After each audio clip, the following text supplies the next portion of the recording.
Hello, नमस्ते प्यारे विद्यार्थी और दोस्तों। मैं हूं भरत कुमार और आप सभी का स्वागत है me and my YouTube class के अंतर्गत। ये अपने बीए सेकंड ईयर की सिलेबस के अकॉर्डिंग अंतिम क्लास, यानी इस तरह से अपना सिलेबस है वो पूर्ण हो जाएगा। तो अब इससे संबंधित अगर कोई डाउट है, कन्फ्यूजन है तो बिल्कुल कमेंट करिएगा। बाकी हम आपसे मिलेंगे लाइव क्लास में। लेकिन आज हम जो पढ़ने वाले काफ़ी इंपॉर्टेंट है पेपर अपने ये फर्स्ट के लिए, ठीक है ना। तो पेपर फर्स्ट में हम पढ़ने वाले हैं ब्रिटिश और अमेरिका के अंदर दबाव समूह, प्रेशर ग्रुप। क्योंकि आपने देखा होगा कभी कभार क्या होता है कि विभिन्न देशों की राजनीति में जो वो राजनीति, देखो राजनीति है सरकार। अब सरकार में कौन होते हैं? कोई भी पार्टी होती है, पॉलिटिकल पार्टी। जो वो पॉलिटिकल पार्टी जो भी कानून व्यवस्था बनाती है, तो कभी कभार ये जो राजनीतिक पार्टियां हैं जो सरकार में बैठकर काम करती है, उनके ऊपर दबाव होता है और वह मजबूरी में किसी के दबाव में होकर काम करते हैं। तो वो बाहरी दबाव, यानी बाहरी कुछ गुट होते हैं, कोई दबाव समूह होते हैं जो वो सरकार के राजनीतिक दलों पर दबाव डाल के अपने हितों को पूरा करते हैं। जैसे मैं एग्जांपल बताऊं तो कुछ समय पहले क्या था कि जैसे हम बात करें अपने पंजाब और हरियाणा के जो किसान थे, उन्होंने सरकार के ऊपर दबाव डाला कि वो जो सरकार के द्वारा बनाए कानून वापस ले ले। तो अब यहाँ पर जो दबाव समूह प्रेशर ग्रुप है वह सरकार का इच्छा न होते हुए भी सरकार को प्रभावित करते हैं, अपने मनचाहे काम को पूर्ण करवाते हैं। तो यही वो दबाव समूह होते हैं जो सरकार की गतिविधियों पर प्रभाव डाल के अपने हितों को साधते हैं, पूर्ण करते हैं। तो दबाव समूह। अब यहाँ पर हम पहले बात करते हैं कि करेंगे ब्रिटेन की और फिर करेंगे अमेरिका की। तो ब्रिटेन में जो दबाव समूह हैं उनके राजनीतिक हैं, उनके बारे में थोड़ा डिटेल से जान लेते हैं और फिर कौन कौन सी दबाव समूह उसको भी हम समझ लेंगे। तो जैसा कि आपको पता होगा कि ब्रिटेन में 19वीं शताब्दी से हम बात करें, सबसे पहले विकास कैसे होता है, क्योंकि ये कोई भी चीज़ की शुरुआत होती है तो कहीं ना कहीं कुछ वजह से होती है। तो ब्रिटेन में ये दबाव समूह है वह कब से अस्तित्व में आए और किस कारण आए? तो 19वीं सदी में ब्रिटेन में 19वीं सदी में क्या था कि सुधार आंदोलन का एक कारण था। 19वीं सदी में ब्रिटेन में सुधार को लेकर सुधार आंदोलन शुरू हुए थे कि भाई इनके शासन में काफ़ी कमियां हैं, उसको सुधार किया जाए। तो इन्हीं सुधारों की वजह से, उनके शासन में सुधारों की वजह से दो संघ बने थे। एक तो बना था सार्टिस्ट संघ, ठीक है ना। दो संघ बने थे सुधार की वजह से, और दो संघ, एक तो है सार्टिस्ट, यानी आप ये नाम है, थोड़ा इस नाम को समझ लीजिए क्योंकि एग्जाम में काफ़ी बार कंफ्यूज हो सकते हैं। सार्टिस्ट आंदोलन बना, एक आंदोलन था और ये आंदोलन ही संघ का रूप ले लिया, ठीक है। और उसी समय एक दूसरा संघ था, यानी एक दूसरा दबाव समूह था जो बना, और जो दूसरा था वो था अनाज कानून विरोधी संघ। अनाज कानून विरोधी संघ। तो ब्रिटेन में शुरुआत में ये जो दो दल थे वह उस समय ब्रिटेन में सुधारों का जो, यानी सुधार से संबंधित जो आंदोलन हुआ था उसी फलस्वरूप ये दो एक संघ बने थे जो सरकार के कार्यों में सुधार लाना चाहते थे। तो आर्टिस्ट आंदोलन संघ, अनाज कानून विरोधी संघ, ठीक है। अब हम आगे बढ़ते हैं तो कुछ चीज़ें आपको एक्सप्लेन कर देते हैं कि 20वीं शताब्दी में आते आते, 19वीं शताब्दी था लेकिन जब हम 20वीं सदी में पहुँचते हैं तो 20वीं सदी के अंतर्गत ब्रिटेन में अनेक दबाव समूह बन जाते हैं। क्या बन जाते हैं? अनेक दबाव समूह बन जाते हैं। और ये भी जो दबाव समूह है वो फिर राजनीति में अपनी मंशाओं को पूरा करने के लिए उस राजनीति पर दबाव डालते हैं। और एक लोक कल्याणकारी और शासन के अधिकार क्षेत्र में वृद्धि हो जाने से दबाव समूह के ताकत में भी वृद्धि हो गई। देखो, ये मैं बात करूं कि अनेक दबाव समूह क्यों बने, तो ब्रिटेन में दो चीज़ें हैं कि ब्रिटेन का जो संविधान और जो वहाँ की व्यवस्था है वह लोक कल्याणकारी है। लोक कल्याणकारी यानी जो शासन व्यवस्था है वो लोगों के कल्याण के लिए काम करेगी। तो कल्याण के लिए काम कर रही है, तो इसी को ध्यान में रखते हुए, लोक हित में ध्यान में रखते हुए नए नए दबाव समूह बने, ठीक है। तो मैं आपको ये भी बताऊंगा दबाव समूह और राजनीतिक दलों में क्या फ़र्क है, ताकि आप इसको एग्जाम में अच्छे से समझ पाएँ। और जब राज्य के क्षेत्र में वृद्धि हो रही है तो दबाव समूह भी बढ़ जाते हैं। तो यहाँ से आपको समझ में आ गया कि 20वीं सदी में आते ब्रिटेन के अनेक राजनीति में दबाव समूह हैं वो क्रियाशील हो गए। तो यहाँ पर मैं बताऊँ मोटे तौर पे ब्रिटिश राजनीतिक अवस्था में दो जो दबाव समूह इसको दो गुट में हम बांट सकते हैं।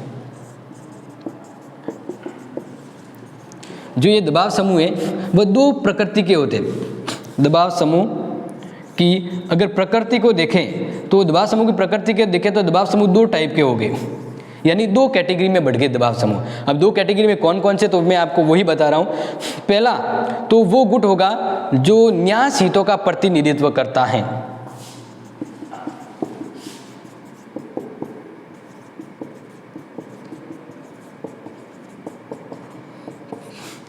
तो दबाव समूह, एक तो वो दबाव समूह हो गए जो न्यास यानी अपने न्याय के लिए, हितों को बढ़ावा देने के लिए उनके प्रतिनिधियों का गुट होता है। दूसरा जो गुट बना, दूसरा गुट वो गुट था सार्वजनिक हितों की अभिवृद्धि के लिए।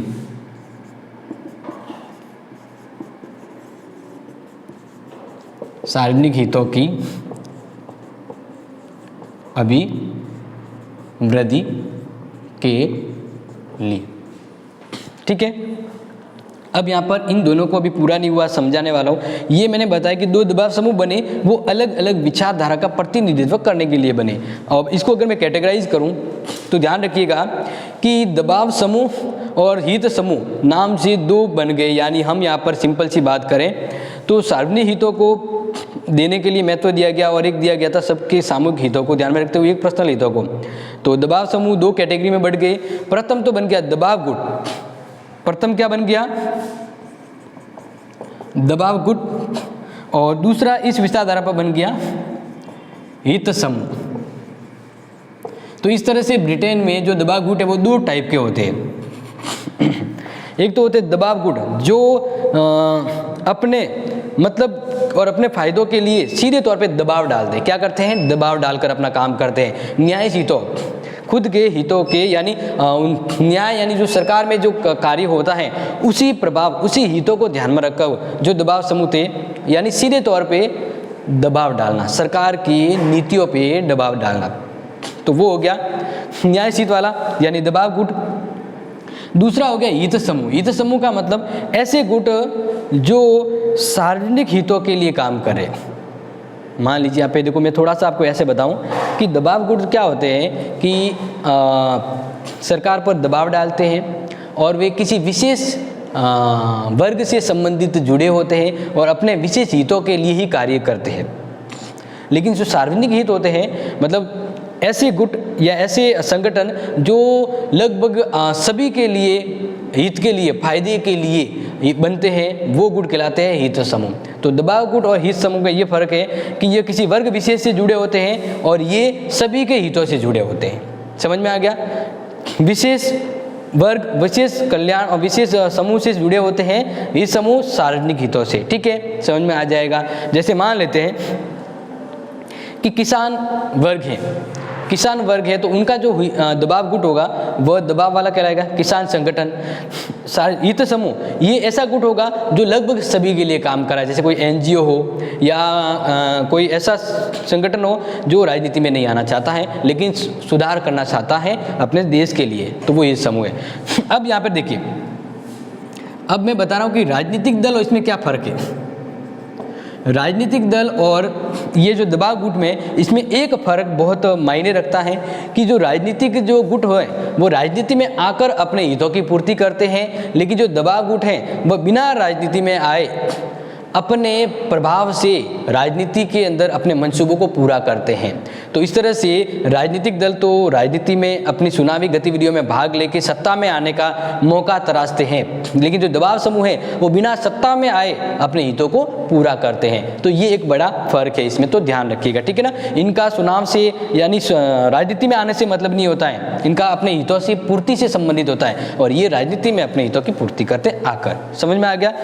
अब मैं आपको थोड़ा सा यहाँ पे बताऊं कि ब्रिटिश में जो हित समूह है यानी दबाव गुट है उसको मैं आपको समझा रहा हूं। ठीक है, तो इन दोनों को समझा रहा हूं कि कौन कौन से दबाव समूह है ब्रिटेन में और कौन कौन से हित समूह है, वो जान लीजिए। तो नोट्स तो साथ साथ में कर लीजिएगा ताकि कंफ्यूजन ना हो। तो सबसे पहले बात करते हैं ब्रिटेन में कौन कौन से दबाव समूह हैं। दबाव समूह मतलब अभी मैंने बता दिया, ऐसे समूह जो अपने विशेष वर्ग, विशेष हितों के लिए लड़ते हैं। विशेष हितों एवं विशेष वर्गों का समूह होता है ये। ठीक है, ये मैंने आपको बता दिया है क्योंकि दोनों में अभी जस्ट मैंने आपको बताया, तो अभी मैं दबाव समूह के बारे में बता रहा हूँ। तो ब्रिटेन में कौन कौन से दबाव समूह है, किस कैटेगरी के, तो पहले देखिए, पहले तो ब्रिटेन में व्यापारिक समूह है। दबाव समूह जो व्यापारिक हितों से जुड़े होते हैं वो कौन कौन से, यानी यहाँ पे ध्यान रखिएगा कि ऐसे दबाव गुट जिनका उद्देश्य अपने व्यापारिक हितों से जुड़ा होता है, अपने व्यापारिक मंसूबों को पूरा करने के लिए राजनीतिक दलों पर प्रभाव डालते हैं। तो ब्रिटेन में जो दबाव समूह हैं व्यापारिक विचारधाराओं को अपनाने वाले, वो कौन कौन से, तो वो मैं आपको यहाँ पे बता रहा हूँ। तो 2-3 आपको एग्जाम्पल में लिखना है। जैसे ब्रिटिश व्यापार मंडल, क्या है एक ब्रिटिश व्यापार मंडल, क्योंकि आपको व्यापारिक हितों से जुड़ी सब कुछ बता रहा हूं। दूसरा है ब्रिटिश उद्योग मंडल, साथ साथ में लिखिएगा ब्रिटिश उद्योग मंडल। और एक और व्यापारिक गुटों से जुड़ा हुआ जो इनका समूह है, जो दबाव गुट है, वो है ब्रिटिश निर्माताओं का संघ।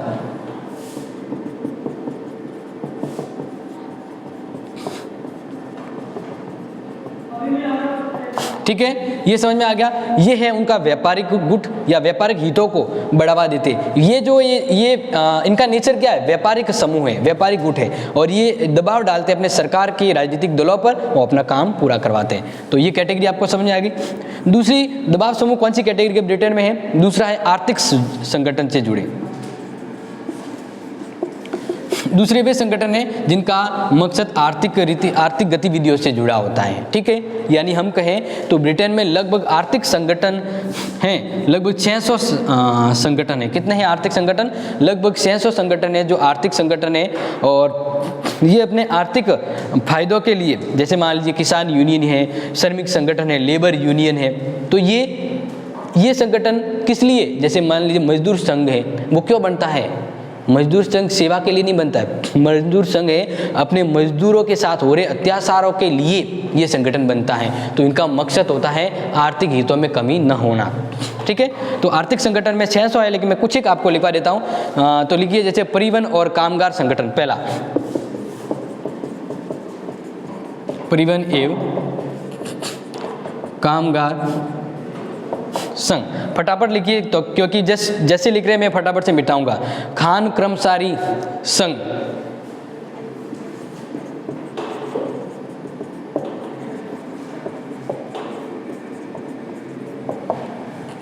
खान यानी खान का मतलब वो खान होती है ना जिसे से उत्खनन करते हैं, वह खान होगी। ठीक है ना, यानी जहाँ से हम अपने लिए निकालते हैं कुछ महत्वपूर्ण संसाधन यानी खनिज जैसे, तो वो उसके लिए। एक है श्रमिक संगठन।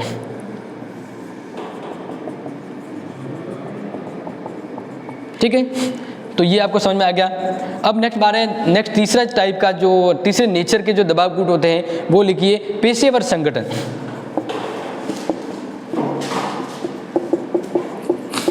पेशेवर संगठन का मतलब है कि ऐसा गुट जो किसी पेशे पर जुड़े हैं। पेशे मतलब किसी काम को वरीयता देते हैं। जैसे मान लीजिए सरकारी कर्मचारी, अगर उनके हितों के लिए अगर सरकार को ऊपर दबाव डालना हो तो सरकारी टीचर का एक संगठन होता है।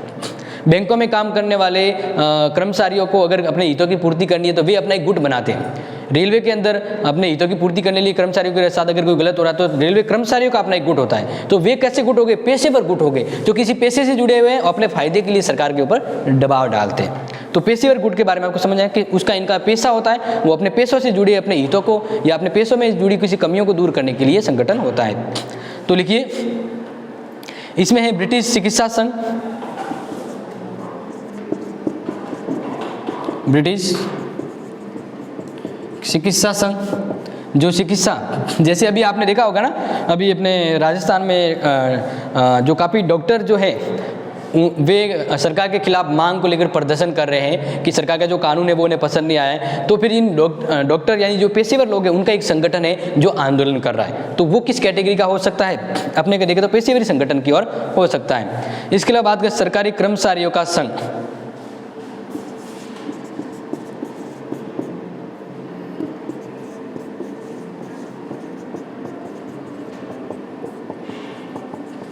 सरकारी कर्मचारियों का संघ। और तीन आपको बता देता हूँ, तीसरा मैं आपको लिखवा देता हूँ जो इंपॉर्टेंट है, राष्ट्रीय शिक्षक संघ।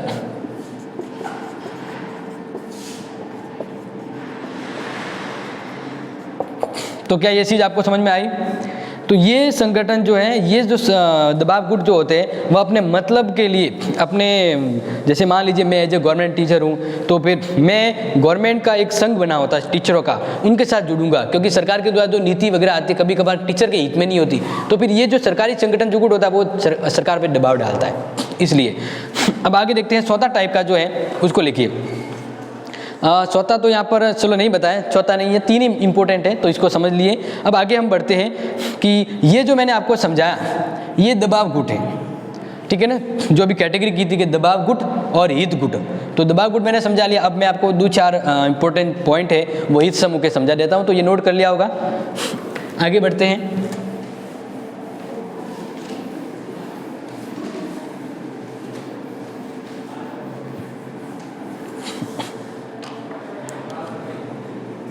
इनका नेचर होता है सार्वजनिक हितों में अभिवृद्धि के लिए,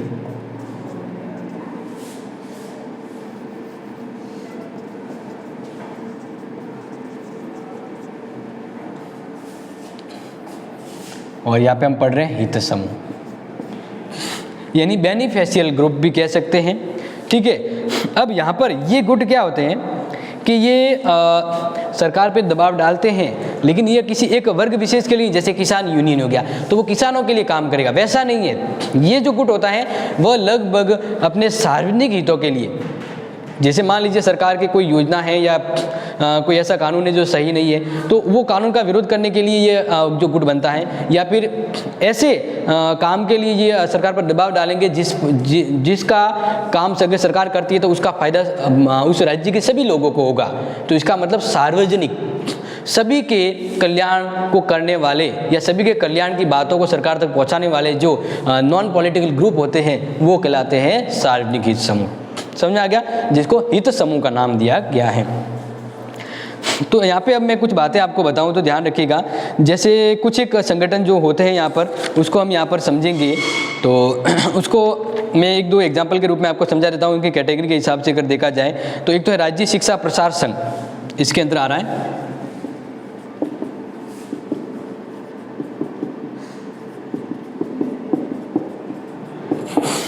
ये राज्य की, पूरे राज्य में शिक्षा के व्यवस्था, सुचारू संचार और प्रसार के लिए संगठन बना है, तो ये फिर हो गया सभी के लिए। इसके अलावा ग्रामीण वातावरण संरक्षण संघ, ग्रामीण वातावरण संरक्षण संघ, तो ये किसी एक नहीं, जैसे मतलब पूरे गांव के संरक्षण के लिए होता है, पूरे शिक्षा के समर्थित ये ग्रुप है। तो ये ऐसे ग्रुप हैं जो उनके सभी के हित के लिए होता है। नेक्स्ट है परिवार नियोजन संघ,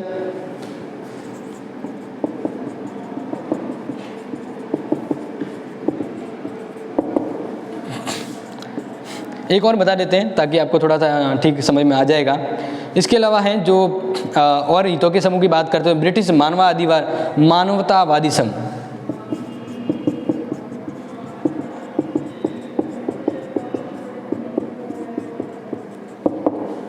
जो ये पूरे ब्रिटिश के अंदर मानव के साथ हो रहे कोई अत्याचार या उसको लेकर एक साथ आवाज उठाते हैं और सरकार तक पहुंचते हैं।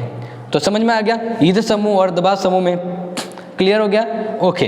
तो अब बात करते हैं नेक्स्ट कि ब्रिटिश के अंदर ये जो दबाव समूह है उनकी विशेषता देख लेते हैं, या हम उनकी विशेषताओं को जान लेते हैं क्योंकि बहुत इंपॉर्टेंट है। तो ब्रिटिश राजनीति में दबाव समूह की भूमिका,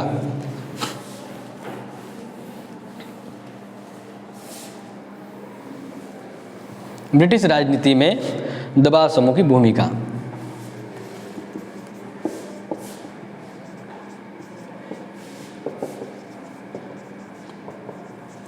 भूमिका का मतलब विशेषता से भी ले सकेंगे कि क्या क्या करते हैं, और दबाव समूह में दोनों को ले रहा हूँ, दबाव समूह और हित समूह दोनों को ले रहा हूँ, ठीक है। तो पहला पॉइंट से हम क्लियर करेंगे क्योंकि आपको पॉइंट को कैचअप करना है। तो पहला जो है इसका दबाव गुटों का जो राजनीति में जो मकसद और इसका रोल जो होता है वो रोल पहला है, ब्रिटिश राजनीतिक प्रक्रिया में दबाव गुटों की हिस्सेदारी।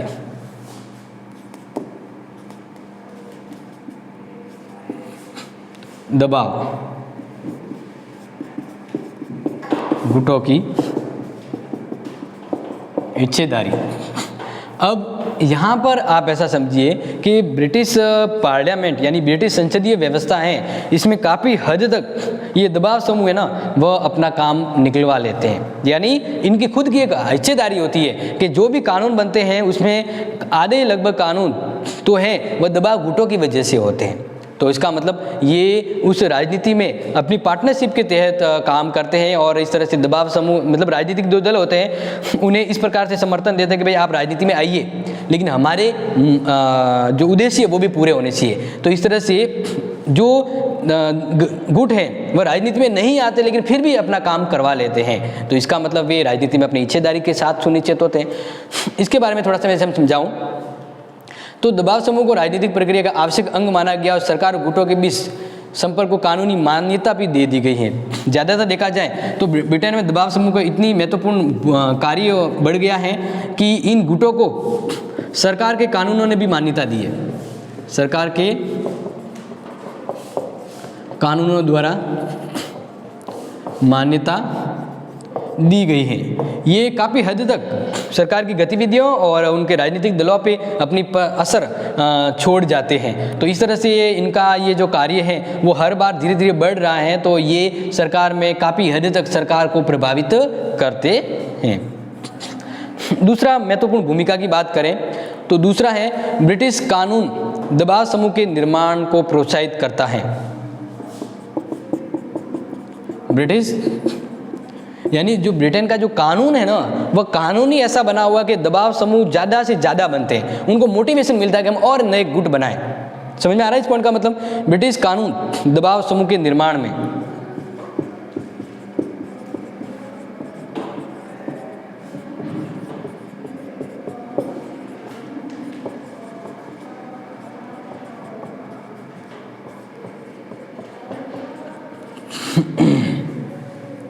देखिए ब्रिटिश कानून ही ऐसा है कि इन कानून में मजबूरन दबाव समूह हैं वो नए नए बनते हैं। क्योंकि देखो कहीं पर कुछ कमी होती है तो उसकी कमी के लिए क्षतिपूर्ति होती है। तो ब्रिटेन में दबाव समूह क्यों इतने एक्टिव है और क्यों नए नए बन रहे हैं? क्योंकि कहीं ना कहीं इनके कानून में थोड़ी सी ऐसी ढील है कि दबाव समूह मजबूरन बनते हैं और उनके राजनीति पर उनकी सरकार में उसकी संसद पर प्रभाव और असर डाल के अपना काम बनवाते हैं। यानी ये दबाव समूह इतने प्रभावशाली क्यों हो रहे हैं? क्योंकि कहीं ना कहीं ब्रिटिश कानून कमज़ोर पड़ रहा है एक जगह पे, इसलिए दबाव समूह है वो और ज़्यादा बनने को प्रोत्साहित होते हैं। जैसे मैं आपको बताऊं तो ब्रिटिश के अंदर इसका होने का परिणाम स्वरूप ये है कि ब्रिटिश के संविधान की भी बात करते तो आपको पता होगा ना कि विश्व का सबसे लचीला संविधान ब्रिटेन का ही है। तो यही वजह है कि दबाव समूह भी अपना प्रभाव ज़्यादा रखते हैं। तीसरा पॉइंट यानी तीसरी भूमिका, सरकार और दबाव गुटों में विचार विमर्श की पुरानी परंपरा।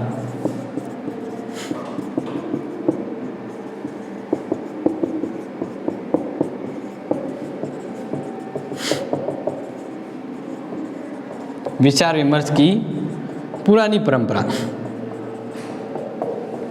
यानी एक रीति रिवाज ये बन गया है कि काफ़ी बार जो राजनीतिक दल है वे राजनीतिक दल यानी सरकार और दबाव गुट कभी कभार सरकार अपने मंसूबों को पूरा करने के लिए दबाव गुटों से विचार विमर्श करती है।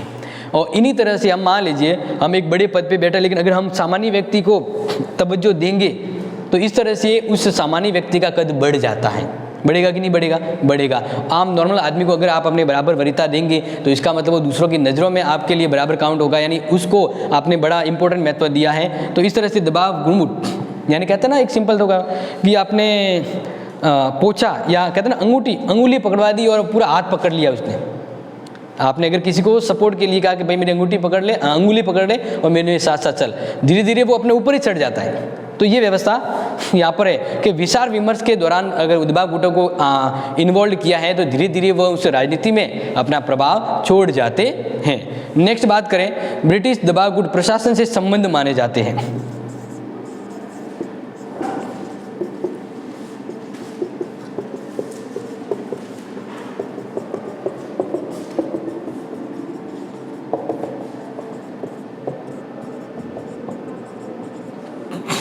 यहाँ पे ध्यान रखिए प्रशासन यानी सरकारी कामकाज, सरकारी कर्मचारी, मंत्री तंत्री जो भी है वह सरकार को आदेश जो सरकार के कर्मचारी काम करते हैं, तो ये प्रशासन है। तो प्रशासन और ब्रिटिश दबाव समूह इनमें काफ़ी ज़्यादा गहरा संबंध पाया जाता है। जैसे मैं बताऊं तो ब्रिटेन में दबाव गुटों का वास्तविक प्रशासन से घनिष्ठ संबंध होता है। उदाहरण के लिए अगर ब्रिटेन की बात करें तो लॉ सोसाइटी जो है वह एक गुट है, दबाव गुट है, जरूरतमंद लोगों को कानूनी सहायता प्रदान करवाती है। इस प्रकार विवाह निर्देशन परिषद वैवाहिक संबंधों की बाबत लोगों का मार्गदर्शन करती है। दुर्घटनाओं को रोकने के लिए एक दबाव गुट है royal society for the preparation of accidental. तो ये ऐसे गुट हैं जो डायरेक्ट प्रशासन से संपर्क करते हैं और अपने हितों के साथ अपने हितों को पूर्ति करते हैं। तो इसका मतलब दबाव गुट और प्रशासन से बिल्कुल संबंध हो गया इतना गहरा कि कहीं ना कहीं अगर थोड़ी सी भी खटपट होती है तो दबाव समूह वहाँ पे सीधे खड़े हो जाते थे यार। तो दबाव समूह है उनका काफ़ी महत्वपूर्ण भूमिका देखी गई है ब्रिटेन के अंदर। नेक्स्ट बात करें, ब्रिटिश राजनीति में हित समूह की अपेक्षा दबाव गुट अधिक प्रभावशाली है।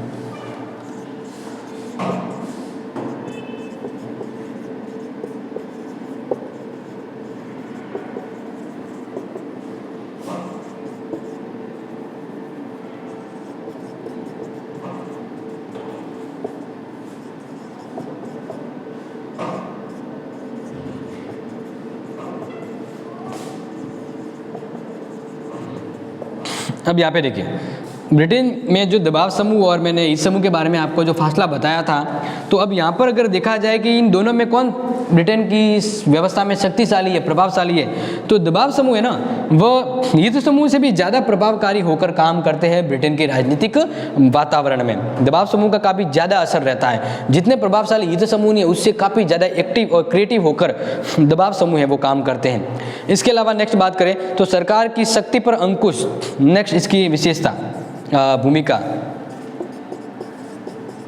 सरकार यानी जो गवर्नमेंट है, और गवर्नमेंट में कौन होते हैं, सरकारी जो बड़ी बड़ी पॉलिटिकल पार्टी होती है, यानी सरकार की शक्ति पर भी अंकुश लगा देते हैं।